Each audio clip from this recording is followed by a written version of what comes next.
So if you guys are looking to get into embroidery, the time is coming, and it's coming fast. Next month, Racoma is going to launch their Black November deals, and that is when you're going to want to buy your machine, because they're going to have a ton of sales going on throughout the whole month. I know it's only October right now, like the middle of October, but I'm letting you know. I'm going to put a link down below if you guys are interested and you have been procrastinating on buying a machine because you've just been putting it off.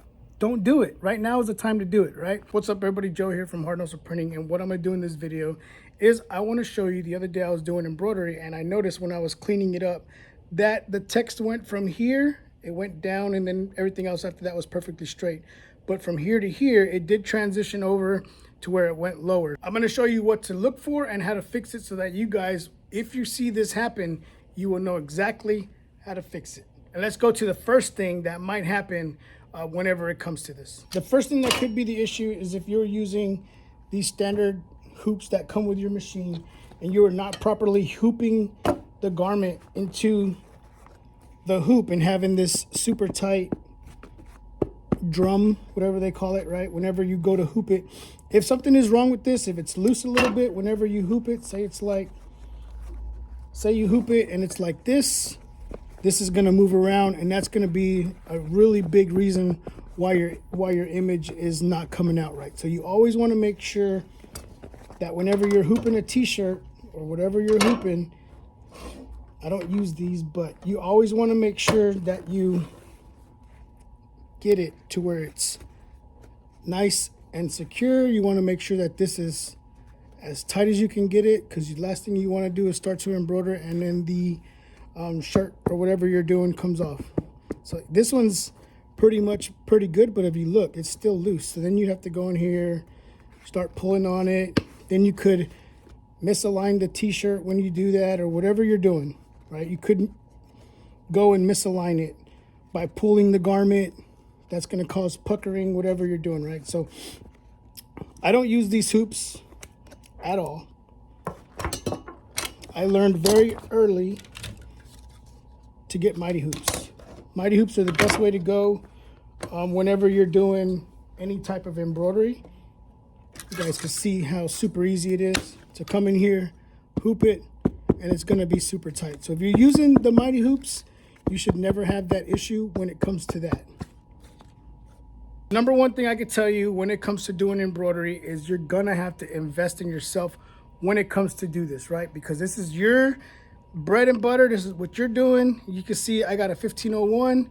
I got one here, one there. I got a 6 head. And then right behind this camera, I have a 3 head. So when it comes to doing embroidery, everybody knows you can get a spool of thread. You can get one of these for $8-9 and embroider with it and make a lot of money off of it, right? But the one thing that you have to do is invest in yourself in the proper equipment. These right here, they're good. They're going to get you started. They're going to get you rolling, but you're eventually going to have to get rid of these because consistency matter when it comes to embroidery. And this and the Hoop Master will help you do that. So if you guys are interested in picking these up, I am affiliated with them. You guys can go down below by you guys typing in this code. I don't know what it is, but I'm going to put it right there. By you guys typing in that code at checkout, you're going to get free shipping, right? Every little bit these days helps out, right? So invest in yourself, pick you up some mighty hoops so you don't have those misalignments, right? So that's number one. Number two, if you're doing this right, or you're using this and you're doing everything right, here's number two, what could be the issue? All right, so here's number two that I'm going to show you guys right here. Nobody will teach you this. You're going to have to learn this eventually. If you're just starting out with embroidery and you're just getting into it, this is the perfect time for you to learn it, because you're not going to have to figure it out later. You will know exactly when it happens. If you've been doing embroidery for a long time, longer than me, and you didn't know this, well, now you're going to know. If you already knew it, then hey, more power to you. But for those of you that are just starting out, whenever you go to put your hoop in here, well, you're going to make sure it clicks in there, right?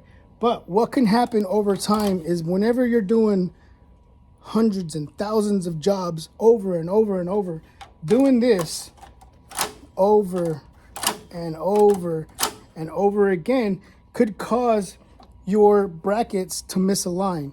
So I'm going to show you how that can happen. So what I'm going to do is I'm going to move you to my other machine, where I have caused the error to happen. So if you look at this one, let me bring you in a little closer. So as you can see, you have this little lip right here and this lip right here. I caused the error on this one. So, like I said, you are doing this over and over and over again. And what can happen by you slamming this in over and over again is eventually what you're going to do is there's a shim underneath these two screws. If you look at this one over here, perfectly lined up with this line. And if you look at this one, you can see how it's off. So if you put this in the machine and you bring it forward and you start to embroider it, and as it's embroidering and it starts to rattle, this arm could move. And what's going to happen is the image is going to be misaligned, which is what causes this right here. So I'm going to show you how to fix it. So what you should do right now is if you have one of these machines with these brackets, you want to check to see if it has these shims in there, and you want to go look. What you want it to do is whenever you push this in, you want it to sit nice and flat all the way to the front with no wiggle room so you don't get that issue. All right, so we're going to transition over and I'm going to show you how to fix this.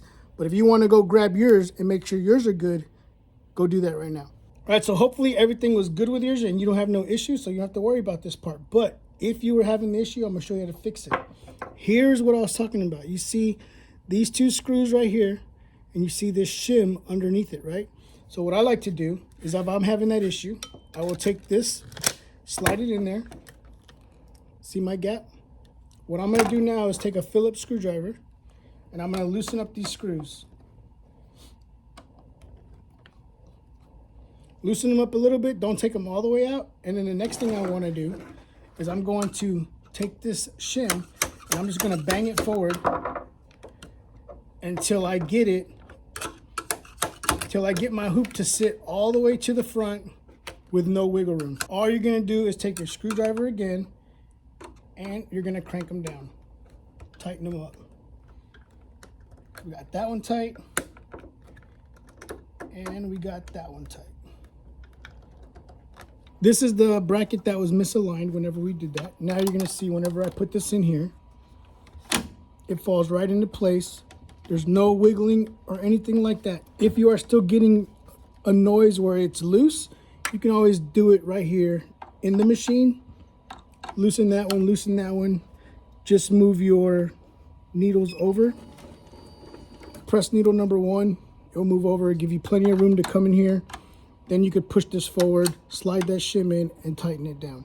So what we're going to do now is we're going to go ahead and we're going to stitch this one out again, and we're going to make sure that it looks the way it's supposed to look. One thing I will not do is when it comes to doing stitch outs for a client is embroider their logo on straight onto backing. Because whenever you do that, especially like this logo here, there's a bunch of little letters in there. There's some little fine lines in there.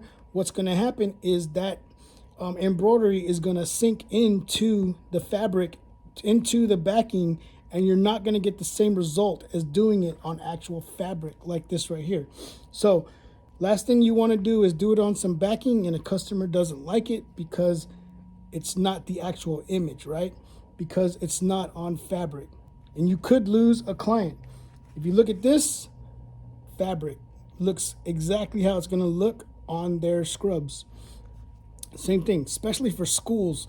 You want to give them something that looks professional, looks good, so whenever they see it, they're like, yes, this is exactly what we're going to get. Do not do it on here. I'm telling you, do not do it. All right, I've been doing this for some time, and I got a lot of business because we don't do it on here, right? Don't do it on this. I'm going to put a link in the description down below. You guys can pick up some of this. What I do, spray it. We all mess stuff up, right? Cut you some little sheets out, some little fabric pieces. And they're like, hey, I want to see this sewn out on some gray fabric. Find out what kind of fabric they're using. We've all messed up before. Grab that fabric, put it on there. Glued on there. Hoop it. Mighty Hoops. Free shipping. Use that code. All right? Then we're going to stick this in the machine. So one of the things you want to do is whenever you put something into your machine is you want to push it in and you want to give it a little tug. Just a little one. Don't yank it. Just get a little tug. Make sure it's not loose. If it's not loose, you're good. But once you start to feel some play, find out what side it is, tighten it up. All right, so now we already have our image in there. We're good to go. We're going to stitch this out again so that this client is already my client, but for demonstration purposes, we're going to do it again so that I can show you and how it should look whenever you're done with it. So let's go ahead and run this.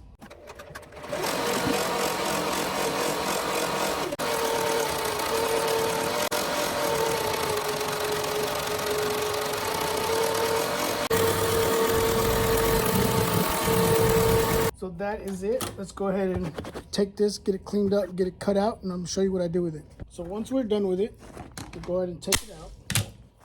I like using these because they have a hook, and with that hook, it's easy to get in there and trim any jump stitches that weren't trimmed. And then I take a razor blade. This comes with your hoop master whenever you get it. This is about a 1 inch from here to here. So I just put it at the bottom of the logo, take the razor blade, that's why this table's all cut up. Bring it right across, cut that off. All edges, we will trim it about 1 inch of the thickness of this, all the way around.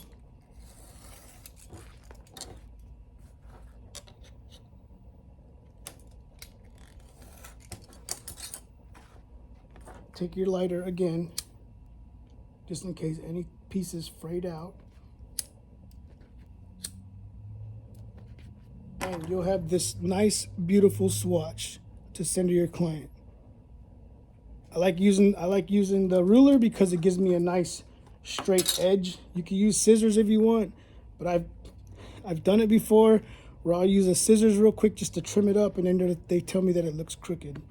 It's not crooked, but my cut was crooked. So then they think the image is crooked. So by doing this, you eliminate that. And look how good this looks on fabric, not on backing. Right, so that's it. Hopefully, if you were having this issue, I was able to help you fix it. If you are just getting into embroidery and you have not faced this issue yet, you're up on everybody else because they don't know it yet and you do. All right, so hopefully, as you can see, this is how it was supposed to be. Straight across, everything looks good. Hopefully this video helped you guys out in some way. And I know when I start doing a video, my mind just starts thinking of other things that I'm doing, especially like when it comes to embroidering on fabric like this. So clean, so good. Just think, if you gave a customer this, but this way, right? I know this is the back of it, but if you gave a customer this on backing, it just doesn't look as super clean as what this looks like right here, right? So if you guys are looking to get into embroidery, the time is coming, and it's coming fast. Next month, Racoma is going to launch their Black November deals, and that is when you're going to want to buy your machine because they're going to have a ton of sales going on throughout the whole month. I know it's only October right now, like the middle of October, but I'm letting you know. I'm going to put a link down below if you guys are interested and you have been procrastinating on buying a machine because you've just been putting it off. Don't do it. Right now is the time to do it, right? I need more machines. I got 11 of them right now. I was telling my wife the other day that I need to pick up at least 2 more, a 2-head or maybe another 3-head or something. But we just don't have the room for it, so she told me no. So it is what it is. We make it happen. I got 11 of them now, and I'm getting ready to order the pole machine because those of you that follow me on Instagram have seen, I think it's called the pole, the Iconics, whatever it is, because we're doing a ton of patches. So I also picked up the Eon laser. So we've been doing a lot of patches like this and like this right here. And we just got a bunch of them that we've been doing. So if you guys don't follow me on Instagram, go follow me over there if you guys need patches for your hats. So I'm ordering the machine so I can sew them on there and it just looks so much better. And I don't burn myself with a cap press like that. But thank you guys for watching this video. Thank you guys for all the support. And remember, and my new saying for embroidery is every stitch counts.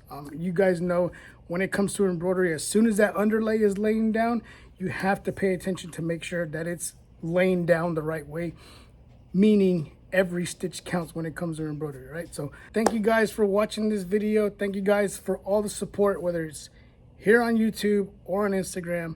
Thank you guys for all the support. Till next time, remember, every stitch counts.